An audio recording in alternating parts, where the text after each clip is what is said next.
Code లేని జిల్లాలో కొత్త రేషన్ కార్డులు జారీ చేయాలని అధికారులకు సీఎం రేవంత్ ఆదేశం. కోడ్ ముగియగానే మిగిలిన జిల్లాలోనూ పంపిణీ. కార్డు కోసం ఒక్కసారి అప్లై చేస్తే చాలు, మళ్ళీ చేయొద్దు. ఈ విషయంలో ప్రజలకు ఆఫీసర్లకు అవగాహన కల్పించాలి. దరఖాస్తుల వెరిఫికేషన్ను స్పీడప్ చేయాలని సూచన.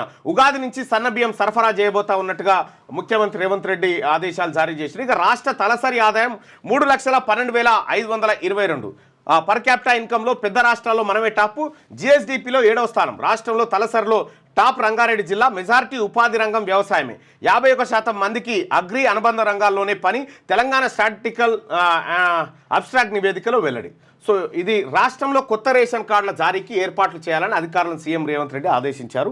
సో ఇక్కడ మనం మాట్లాడుకోవాల్సినటువంటి అంశం, ఇక్కడ ఒక రేషన్ కార్డు సరఫరా చేయాలంటే ఏమేం అంశాలను పరిగణలోకి తీసుకుంటారు మనం ఒకసారి చూద్దాం.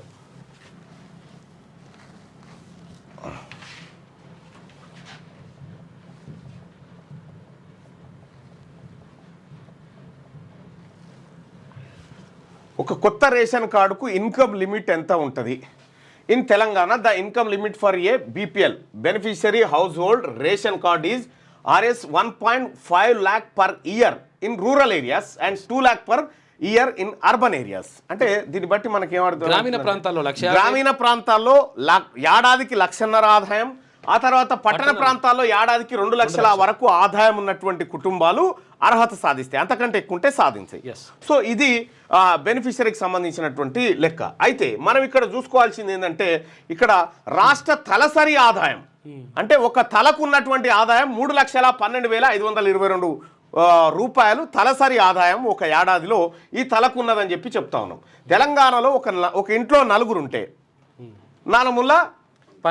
12 లక్షల ఆదాయం ఒక కుటుంబానికి ఉన్నట్టుగా లెక్క. మరి ఇక్కడనే రేషన్ కార్డు ఇవ్వాలంటే 1.5 లక్షలు ఉండాలి. కానీ అప్పటికే మన తలసరి ఆదాయం 12 లక్షలు చూపిస్తూ ఉంది ఇక్కడ. అంటే తెలంగాణ రాష్ట్రంలో ఈ లెక్కన ఎవరు కూడా ఎలిజిబుల్ గారు. కాకపోతే అంటే దీన్ని జనరలైజేషన్ చేస్తా అంటే అందరికీ వర్తింపజేస్తారు. తలసరి అంటే ప్రతి తలకు మనం పెట్టింది. కాకపోతే ఒకరికేమో అంటే ఎక్కువ తక్కువ ఉండొచ్చు కాక, అంటే మినిమం 1 లక్ష అయితే ఉంటుందిగా. ఇంట్లో 4 ఉంటే 4 లక్షలు రాదిగా, కార్డు లేదు. అంటే విషయం ఏంటంటే ఈ తలసరి ఆదాయం అన్న తప్పు ఉండాలి. ఈ రేషన్ కార్డులకు పెట్టినటువంటి ఆ లిమిట్ ఏదైతే ఉందో దాన్ని పెంచాలి. అయితే దీనికి కారణం ఏముంటుంది అంటే అది యాక్చువల్గా అంటే దీంట్లో రకరకాలు ఉంటాయి అన్న. ఒక్కనికి 1,00,000 కోట్లు 1,000 కోట్లు ఉంటాయి, ఒకరికి రూపాయి కూడా ఉండదు. ఇట్లా ఉండడంతో ఉంటుంది. కానీ ఆ సంపద అంతా ఖర్చు పెట్టినప్పుడు ఇది జరిగేటువంటి కార్యక్రమం.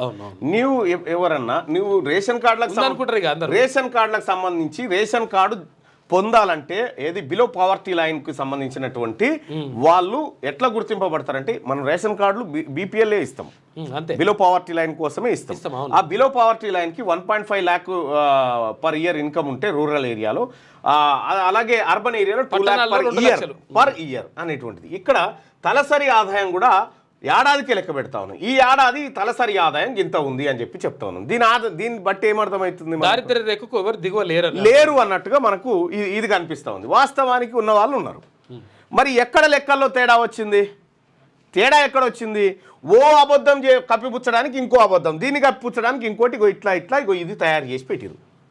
కేసీఆర్ గారి కళల్లోంచి పుట్టినటువంటి తలసరి ఆదాయం ఇది. అక్కడ మొదలైంది, కొనసాగుతూనే ఉంది. అది పర్ క్యాపిటా ఇన్కంలో పెద్ద రాష్ట్రాల్లో మనమే టాప్ ఉన్నమాట. జిఎస్జిడిపిలో 7వ స్థానం. రాష్ట్రంలో తలసరిలో టాప్ రంగారెడ్డి జిల్లా. మెజారిటీ ఉపాధి రంగం వ్యవసాయమే. 51% మందికి అగ్రి అనుబంధ రంగాల్లోనే పని. తెలంగాణ స్టాటిస్టికల్ అబ్స్ట్రాక్ట్ నివేదికలో వెల్లడంటూ ఒక వార్త. సో ఇది రాంగా ఏం అర్థం కాదు. ఇక మనం పిచ్చోళ్ళం కావాలి తిరాలే. ఇప్పుడు విషయం అయితే గదే. గవర్నమెంట్ లెక్కల ప్రకారం గ్రామీణ ప్రాంతాల్లో రేషన్ కార్డు రావాలంటే వాళ్ళ వార్షిక ఆదాయం 1.5 లక్షలు ఉండాలి కుటుంబానికి. అర్బన్ ఏరియాల్లో రేషన్ కార్డు రావాలంటే వాళ్ళ వార్షిక ఆదాయము కుటుంబం మొత్తానికి 2 లక్షలు ఉండాలి పట్టణాలు ఉంటోళ్ళకు. ఈడ మనం జిఎస్డిపిలో పర్ క్యాపిటాకి ఇంత చూపిస్తున్నాం, కుటుంబానికి 12 లక్షలు ఉందని చూపిస్తున్నాం. 4 పెట్టుకున్నా ఒక తలకాయకే రాదు. ఇక ఇన్ని తలకాయలకు ఏడంగా వస్తుంది. సో కాబట్టి ఏంటంటే ఇవన్నీ ఉత్త లెక్కలే, ఇవన్నీ ఉత్త లెక్కలే. వీటిని సరిచేయడానికి ఇప్పుడు అంత సాధ్యమయ్యే విషయం కూడా కాదు. కేవలము అన్ని రాజకీయ పార్టీలు ప్రజల దగ్గర ఉన్నటువంటి ఓటు కోసం ఈ నాటకాలు ఉంటాయి అన్నట్టు. రాష్ట్రంలో కొత్త రేషన్ కార్డుల జారీకి ఏర్పాట్లు చేయాలని అధికారులను సీఎం రేవంత్ రెడ్డి ఆదేశించారు. పలు జిల్లాల్లో ఎన్నికల కోడ్ అమల్లో ఉన్నందున కోడ్ లేని జిల్లాలో కార్డుల జారీని వెంటనే ప్రారంభించాలన్నారు. కోడ్ ముగిసిన తర్వాత మిగిలిన జిల్లాలోనూ జారీ చేయాలని. అయితే ఈ పర్ క్యాపిటా అనేది ఇప్పుడు ఒక ఆయన 1,00,000 కోట్లు సంపాదించాను, ఒక ఆయన తన 10 రూపాయలు కూడా ఏ కారణం లేదు. ఆయన సంపద అంతా పంచుడు కాదు, అంకెలే పంచుతారు, పైసలు కాదు, అంకెలు పంచి పర్ క్యాపిటా ఇంత ఉందని చెప్తారు. ఎందుకు చెప్తారంటే పర్ క్యాపిటా ఇంత ఉందని ఎందుకు చెప్తారంటే ఇంత అప్పు నువ్వు కట్టాలని. నీకు ఈ అంకెలు పంచకపోతే నాకేమి ఇచ్చిరని పంచాలరా భయ్, ఓన్లీ అంకెలే ఇచ్చారు ఉన్నాయిగా అంటారు. అట్లా చూపించి సివిల్ సప్లై విభాగంపై ఆ శాఖ మంత్రి ఉత్తమ్ కుమార్ రెడ్డితో కలిసి సీఎం రేవంత్ సోమవారం కమాండ్ కంట్రోల్ సెంటర్లో సమీక్ష నిర్వహించారు. రేషన్ కార్డుల కోసం ప్రజాపాలన, గ్రామ సభలు, మీ సేవా కేంద్రాల ద్వారా వచ్చిన దరఖాస్తులు వెరిఫికేషన్ స్పీడ్గా పూర్తి చేయాలని సీఎం ఆదేశించారు. అర్హులైన వారందరికీ రేషన్ కార్డులు ఇవ్వాలన్నారు. ఇప్పటికే పలుమార్లు దరఖాస్తులకు అవకాశం ఇచ్చినప్పటికీ మీ సేవా కేంద్రాల వద్ద రేషన్ కార్డుల కోసం జనం ఎందుకు క్యూ కడుతున్నారని ఆయన ఆరా తీశారు.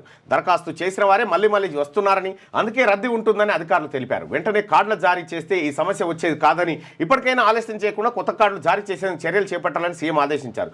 కార్డుల కోసం ఒకసారి దరఖాస్తు చేసిన వాళ్ళు మళ్ళీ చేయాల్సిన అవసరం లేదని, దీనిపై ప్రజలకు అవగాహన కల్పించాలని ఆఫీసర్లకు సూచించారు. కొత్త రేషన్ కార్డులకు సంబంధించి పలు డిజైన్లను ముఖ్యమంత్రి పరిశీలించారు.